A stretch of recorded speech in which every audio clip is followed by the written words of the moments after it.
શ્રીમદ ભગવદ્ ગીતા અધ્યાય 3 કર્મયોગ શ્લોક 19। મિત્રો, ભગવાન શ્રી કૃષ્ણ અધ્યાય 3માં કર્મયોગ વિશે અર્જુનને બહુ ઊંડાણપૂર્વક સમજ આપી રહ્યા છે, જે આપણા જીવનના કર્મોમાં પણ ખૂબ જ ઉપયોગી છે। આપે અગાઉ 18 શ્લોકો સાંભળ્યા હશે। બહુ જ વિગતપૂર્ણ સામાજિક ઉપયોગિતાની દ્રષ્ટિએ પણ એ 18 શ્લોકની આપણે ચર્ચા કરી છે। આ 19મો શ્લોક એ આપણને કર્તવ્ય કર્મ કરતા, આસક્તિ રહિત કર્મ કરતા શીખવે છે। આખા શ્લોકને વિગતે સાંભળશો, જેથી આ કર્મયોગના અધ્યાય 3નું મહત્વ આપણને સમજાય। કર્મમાં આસક્તિવાળો મનુષ્ય બીજાઓનું હિત નથી કરી શકતો, જ્યારે આસક્તિ રહિત મનુષ્ય બધા જ કર્મો કેવળ બીજાના હિતાર્થે કરે છે। આ જે વિધાન છે એને ઊંડાણપૂર્વક ઉદાહરણો સહિત સમજીએ। સંપૂર્ણ વિડીયો શાંતિથી સાંભળો। પ્રથમ આપણે શ્લોક 19નું પઠન કરીએ, પછી તેને વિગતે સમજીએ। તસ્માદસક્તઃ સતતં કાર્યં કર્મ સમાચર અસક્તો હ્યાચરन् કર્મ પરમાપ્નોતિ પુરુષઃ। અર્થાત કર્મના ફળમાં આસક્ત થયા વગર મનુષ્ય પોતાનું કર્તવ્ય કર્મ સમજીને નિરંતર કર્મ કરતા રહેવું જોઈએ, કારણ કે અનાસક્ત રહી કર્મ કરવાથી મનુષ્યને પરમેશ્વરની પ્રાપ્તિ થાય છે। તો અહીં ભગવાન શ્રી કૃષ્ણ અર્જુનજીને કહે છે કે કોઈ પણ કર્મમાં આસક્ત ન થવું। આપણે આગળ અધ્યાય 2ના શ્લોક 47માં જોયું કે કર્મને વાધિકારસ્તે મા ફલેષુ કદાચન, તો એમાં આસક્તિ રાખવાની ના પાડે છે। કર્મ કરશો તો ફળ મળશે, પણ આસક્તિ રાખવાની ભગવાન ના કહે છે। અને સતત કોઈ પણ કાર્ય કરો છો તો નિરંતર એને પોતાનું કર્તવ્ય સમજીને અનાસક્ત રહીને કરીએ તો આપણને પરમેશ્વરની પ્રાપ્તિ થાય છે। આપણે જન્મ્યા ત્યારે કોઈ વસ્તુ આપણે સાથે લઈને નહોતા આવ્યા। જો બરાબર સમજો મિત્રો, આપણે જન્મ્યા ત્યારે કોઈ પણ વસ્તુ આપણે સાથે લઈને આવ્યા નથી, અને આપણે મૃત્યુ પામશું ત્યારે પણ આપણે કશું જ સાથે લઈ જવાના નથી। તો જે કંઈ વસ્તુ આપણને પ્રાપ્ત થઈ છે એ સંસારમાંથી પ્રાપ્ત થઈ છે, આ પૃથ્વી પરથી પ્રાપ્ત થઈ છે, સંસારિક માણસો પાસેથી પ્રાપ્ત થઈ છે। આપણી તો છે જ નહીં, કારણ કે આપણે તો કશું લાવ્યા નહોતા, આપણે કશું લઈ જઈ શકવાના નથી। તો આપણે કોઈ પણ કર્મ કરીએ તો સંસાર માટે કરીએ, બીજાની સેવા માટે કરીએ, તો એ આસક્તિ રહિત કર્મ કહેવાશે। તો તમે સમજ્યા કે આસક્તિ રહિત એટલે મારા માટે હું કોઈ કર્મ કરું છું તો એ આસક્તિવાળું કર્મ છે, પણ હું બીજા માટે કર્મ કરું છું, પરોક્ષ રીતે એનું ફળ તો મને મળવાનું જ છે, પણ હું ફળની આશા નથી રાખતો, તો એ આસક્તિ રહિત કર્મ કહેવાશે। જે કંઈ મળ્યું છે તે સંસારમાંથી મળ્યું છે, અને આપણા સ્વાર્થ માટે ઉપયોગ કરશો તો એ બંધન કરતા રહેશે। તો બંધન મુક્ત થવા સંસાર માટે જ કામ કરવું જોઈએ। એક ઉદાહરણ તરીકે સમજીએ। કોઈ કર્મચારીને એની ઓફિસમાં કામ કરે છે તો તેને પેન મળે છે, કાગળ મળે છે, ટેબલ ખુરશી મળે છે, તો એ એને ઓફિસમાંથી મળે છે। મિત્રો, એ બરાબર સમજો। તમે ઓફિસે કાંઈ કામે જાઓ છો, કાર્યાલયમાં કામ જાઓ છો, તો કાર્યાલય તમારી કેટલીક વ્યવસ્થાઓ પૂરી પાડે છે, પણ એ પોતાનું નથી। કર્મચારી સાંજે ઘરે નથી લઈ જતો કે આ ટેબલ મારું છે, હું લઈ જાઉં, કારણ કે એને એના બદલામાં વેતન મળે છે, અને એ કામ કરે છે તો એની વસ્તુઓમાં આસક્તિ નથી કે આ મારી છે જ નહીં। એમ જેમ સંસારમાંથી આપણને વસ્તુ મળી છે તો એ આપણી છે જ નહીં, તો કર્મચારીની આસક્તિ ટેબલ ખુરશીમાં નથી. અને એ જ રીતે જે વસ્તુ સંસારમાંથી પ્રાપ્ત થઈ છે એ સંસારની છે, તેનો ઉપયોગ આપણે સંસાર માટે કરવો જોઈએ. મનુષ્ય ઉત્સાહપૂર્વક કાર્યાલયનું કામ કરે છે તો તે કામના બદલામાં તેને વેતન મળે છે. કામ કાર્યાલય માટે થાય છે. જો વ્યક્તિ ઉત્સાહપૂર્વક સંસાર માટે કામ કરે છે તો એ કાર્યના બદલામાં એને બદલો તો મળવાનો જ છે, કારણ કે કાર્યાલયમાં તમે કામ કરો છો તો તમને વેતન મળે છે અને વેતન પોતાના માટે છે. એ જ રીતે સંસાર માટે બધા જ કામ કરવાથી સંસાર સાથેનો સંબંધ વિચ્છેદ થઈ જાય છે અને યોગનો અનુભવ થઈ જાય છે. કર્મ અને યોગ બંને મળીને કર્મયોગ કહેવાય. કર્મ સંસાર માટે હોય છે અને યોગ પોતાના માટે હોય છે. માનો કે વેતન એ યોગ છે અને કાર્યાલયનું કાર્ય એ કર્મ છે.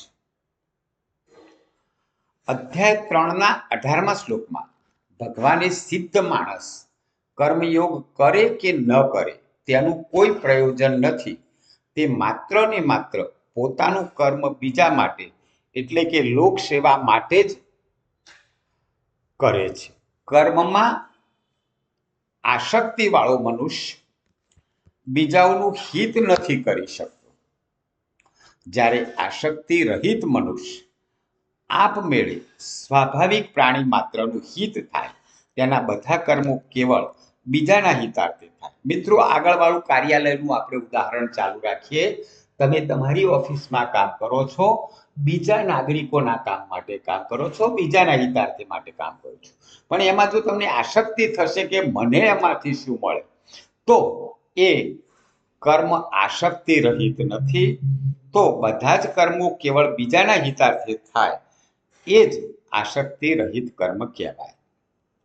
મનુષ્ય પોતાના માટે કર્મ કરશે તો તેનો તે ઋણી બનશે અને તે ઋણ ચૂકવવા માટે તેને વારંવાર અવતાર લેવા પડશે. તમારું કાર્ય સતત આસક્તિ રહિત હોવું જોઈએ. કોઈક વાર એવું પણ બને કે કોઈ કાર્ય તમે કરો છો, એનું તમને ફળ મળી ગયું, તમને એમાંથી આસક્તિ નથી, કારણ કે તમને સંતોષ થઈ ગયો કે હું જે હેતુ માટે કામ કરતો તો મારું કાર્ય થઈ ગયું. એટલે તમે તમારી જાતને આસક્તિ રહિત નહીં માની શકો, કારણ કે તમને બીજા કોઈ કામમાં આસક્તિ ઊભી થશે અને તમારા કર્મનો પ્રકાર બદલાઈ જશે, પણ આસક્તિ રહિત તમે થઈ જતા નથી. તો એ ભગવાન સતત આસક્તિ રહિત કર્મ કરવાનું કહે છે. એક કામમાં હું આસક્તિ રહિત થઈ ગયો પણ મારી આસક્તિ બીજા કામમાં ગઈ, તો એ કર્મયોગી નથી. કર્તવ્ય કર્મ ન્યાયયુક્ત હોવું જોઈએ, આસક્તિ રહિત હોવું જોઈએ. દાખલા તરીકે, યોગ્ય વ્યક્તિને તમે રાજા બનાવો છો તો રાજા કોઈને બનાવવું અને રાજનું શાસન ચલાવવાનું કામ સોંપવું એ કર્તવ્ય કર્મ છે. તમે યોગ્ય વ્યક્તિને મતદાન દ્વારા રાજ્યનું શાસન સોંપો છો તે તમારું કર્તવ્ય કર્મ છે, પરંતુ પોતાના સ્વાર્થમાં આ કામ સોંપો તો એ આસક્તિ છે. તમે કોઈ પર્ટિક્યુલર હેતુ માટે મતદાન કરો છો તો એ આસક્તિ છે. એક ઉદાહરણથી સમજીએ. દુર્યોધનને રાજા બનાવવો એ ધૃતરાષ્ટ્રનું કર્મ હતું, પરંતુ એ ન્યાયયુક્ત નહોતું. એનો ઉદ્દેશ એના પુત્રને રાજા બનાવવાનો હતો, રાજ્યનું સુશાસન કરવાનો નહોતો, અને એટલે તેમાં એની આસક્તિ હતી કે મારો પુત્ર રાજા બને, અને આવું કર્મ બંધન કરતા થાય છે. ભગવાન અહીં અર્જુનને એ જ ઉપદેશ આપી રહ્યા છે કે યુદ્ધ કરવું એ તમારું ન્યાયયુક્ત કર્તવ્ય કર્મ છે. અહીં અર્જુન જ્યારે યુદ્ધથી વિમુખ થાય છે કે મારા ગુરુજનો છે, મારા કાકાના મિત્રો પુત્રો છે, એમને મારે કઈ રીતે માનવા, તો એમાં એની આસક્તિ આવી ગઈ ગુરુજનમાં, સગા સંબંધીમાં, તો એ ન્યાયયુક્ત કર્તવ્ય કર્મ ન કહેવાય. ભગવાન કહે છે કે તમે ક્ષત્રિય છો અને યુદ્ધ કરવું એ તમારું કર્મ છે, તો લોક કલ્યાણ માટે યુદ્ધ કરી શાસન યોગ્ય વ્યક્તિ પાસે રહે તે તમારું કર્તવ્ય છે. તમે રાજ્ય મેળવવા માટે જો કર્મ કરો તો આસક્તિવાળું કર્મ કહેવાય. એવું તો તમારો કોઈ ઉદ્દેશ નથી. અર્જુનનો ઉદ્દેશ રાજા બનવાનો નહોતો, પરંતુ દુષ્ટ વ્યક્તિના હાથમાં શાસન ન જાય એ માટે યુદ્ધ કરવામાંથી બંધનમાં પડતા નથી. કર્તૃત્વ ભાવ એ બંધનમાં નાખે છે. મેં કર્યું એ બંધનમાં નાખે છે. પરંતુ જે કાર્ય પૂરું થાય એટલે પોતાને એ કાર્યમાંથી બહાર કાઢી લે તે આસક્તિ રહિત છે. જેમ કે કોઈ વ્યક્તિ નાટકમાં રાજાનું પાત્ર ભજવે છે તો એ પોતે ભજવતી વખતે રાજા તરીકે જ છે, પરંતુ જેવું નાટક પૂરું થયું તરત જ એ સામાન્ય વ્યક્તિ બની જાય છે. હવે રાજાના પહેરવેશમાં કે રાજાના વિચારમાં નથી રહેતો, કારણ કે પોતાની જાતને રાજાના પાત્રમાંથી બહાર કાઢી લીધી. તો જેવું કર્તવ્ય પૂરું થયું એટલે એમાં આસક્તિ રાખ્યા વિના એમાંથી બહાર નીકળી જવું જોઈએ. એ જ રીતે આપણે કોઈ પણ કર્મ કરીએ, કર્મ પૂરું થાય એટલે આપણે તેમાંથી બહાર નીકળી જઈએ. મેં કર્યું, મારું છે એ આસક્તિ ઊભી કરે છે, અને મેં સેવા માટે કર્યું, સંસાર માટે કર્યું એ આસક્તિ રહિત બનાવે છે. માતા પિતા, ભાઈ બહેન, પત્ની, પતિ, સંતાનો, તેમની સાથે જીવન વિતાવવું, તેમનું ભરણ પોષણ કરવું, તેમને મોટા કરવા એ મારું કર્તવ્ય કર્મ છે. તેમની જરૂરિયાતો પડતી મૂકી અને કોઈ વ્યક્તિ સંન્યાસી બની જાય તો એ આસક્તિ રહિત નથી. તેમ ન આસક્તિ રહિત નથી, કારણ કે એનું પ્રથમ કર્તવ્ય એના કુટુંબીજનોની સેવા કરવાનું, એની સાથે જીવન વિતાવવાનું, એમનું ભરણ પોષણ કરવાનું છે. સંસારી માણસ સંન્યાસી બને તો એ કર્તવ્યથી દૂર ભાગી રહ્યા છે. પોતાનું કર્તવ્ય કર્મ પૂર્ણ કર્યું, એ લોકોને પગભર કર્યા અને હવે સંસાર છોડે તો એ આસક્તિ રહિત બની શકે. એક ઉદાહરણ દ્વારા સમજીએ. એક વ્યક્તિ એક દિવસ રાત્રે પોતાના પત્ની સૂતા હતા અને ચિઠ્ઠી મૂકીને ઘરમાંથી નીકળી ગયા કે મારે સંન્યાસી થવું છે અને મારે ભક્તિભાવ કરવો છે. અને એક મહાત્મા પાસે ગયા. મહાત્માને કહ્યું કે મને દીક્ષા આપો, મારે સંન્યાસી થવું છે. મહાત્માએ પૂછ્યું કે તમે લગ્ન કર્યા છે, તમે સંસારી છો? તો એણે ના પાડી કે ના, હું લગ્ન નથી કર્યા, હું સંસારી નથી અને મને દીક્ષા આપો. એટલે મહાત્માએ એને દીક્ષા આપી, પરંતુ મહાત્મા આગળ એ વ્યક્તિ જૂઠું બોલ્યા. થોડાક સમય પછી એ મહાત્મા જે મંદિરમાં, જે આશ્રમમાં વિહાર કરતા હતા, ત્યાં એક સ્ત્રી આવી. મહાત્માને નમન કર્યા. મહાત્માએ એને આશીર્વાદ આપ્યા કે પુત્રવતી ભવ. ત્યારે એ સ્ત્રી હસી. તો મહાત્માએ પૂછ્યું કે બેન, કેમ હસ્યા તમે? ત્યારે એણે કહ્યું કે વર્ષો પહેલા મારા પતિ મારો ત્યાગ કરીને સંન્યાસી બની ગયા છે અને તમે મને પુત્રવતીનો આશીર્વાદ આપો છો, કેવી રીતે શક્ય બને? તરત જ મહાત્માને યાદ આવ્યું કે જે વ્યક્તિ મારી પાસે આવ્યો હતો અને મેં દીક્ષા આપી છે એ ખરેખર જૂઠું બોલ્યો લાગે છે, આ એની જ પત્ની છે. અને મહાત્માએ વ્યક્તિને પછી પૂછ્યું તો સાચી હકીકત ધ્યાનમાં આવી. મહાત્માએ તરત જ કહ્યું કે તમે તમારું કર્તવ્ય કર્મ પૂર્ણ કરો, તમે સંસારમાં પાછા જાઓ.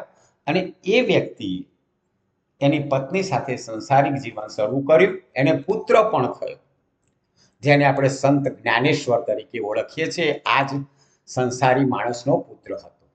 અને પછી પુત્ર પત્નીની વ્યવસ્થા કરીને ફરી પાછા એ મહાત્મા પાસે ગયા અને મહાત્મા પાસેથી દીક્ષા લીધી. ત્યારે એ કર્તવ્યથી મુક્ત બન્યા. તો સંસારની જવાબદારીઓ પડતી મૂકીને કોઈ સંન્યાસી થાય છે તો એ આસક્તિ રહિત બની શકતો નથી. અહીં કૃષ્ણ ભગવાન આપણને કોઈ પણ કર્તવ્ય એ આસક્તિ રહિત સંસાર માટે કરવાનું કહી રહ્યા છે. અલબત્ત એનું ફળ આપણને મળ્યા કરવાનું છે, પણ મારું જ છે, મેં કર્યું, એ ભાવ એમાં ના હોવો જોઈએ. જય શ્રી કૃષ્ણ. આપે આ ચેનલ સબસ્ક્રાઇબ ના કરી હોય તો spiritual motivation by Haresh Joshi subscribe કરો. જય શ્રી કૃષ્ણ.